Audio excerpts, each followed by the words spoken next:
বন্ধন তৈরি করতে হবে মানুষের সঙ্গে মানুষের বন্ধন। এই পৃথিবীতে বন্ধন তৈরি করবার আরো অনেক কিছু আছে। মানুষ তো আছে, জীবজ্ঞানের শিব সেবা স্বামীজি বললেন। সঙ্গে সঙ্গে পশু প্রাণীও তো আছে, তারাও তো কখনো কখনো আমাদের সঙ্গে বন্ধনে আসে, আমরা তাদের ভালোবাসি, তারা আমাদের ভালোবাসে। এই বন্ধনটা তাহলে আমি আমাকে মানুষের মধ্যে ছড়ালাম, পশু প্রাণীর মধ্যে ছড়ালাম, তারও বাইরে আছে পৃথিবী, প্রকৃতি, ফুল।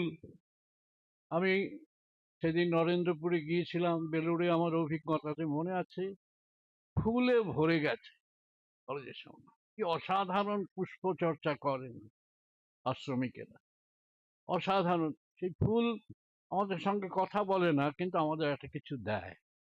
এই গাছপালা তো আমাদের বাঁচিয়ে রাখে এক হিসেবে।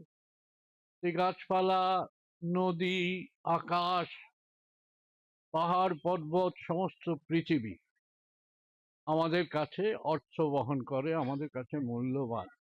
এই বন্ধন তৈরি করতে করতে আমাদের বাঁচতে হবে, আমাদের জীবনটাকে মূল্যবান করতে হবে।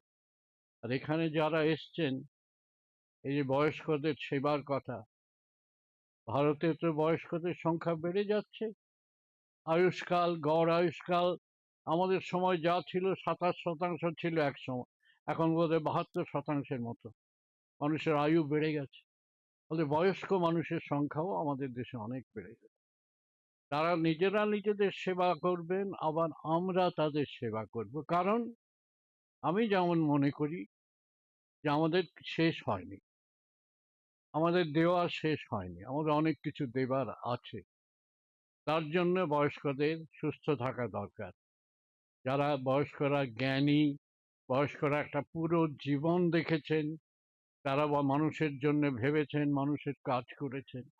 ফলে তাদের যেমন সমাজের দিক থেকে সেবা দেওয়া দরকার, জেরিয়াট্রিক সোসাইটির মানুষেরা যেন বাঁচবো যেমন করে করে, তেমনি আমাদের ব্যক্তিগতভাবেও আমাদের কাছের বা দূরের বয়স্কদের সেবা করা দরকার। তাদের কাছ থেকে সবচেয়ে ভালোটা যাতে আমরা আদায় করে নিতে পারি যতদিন তারা আছে।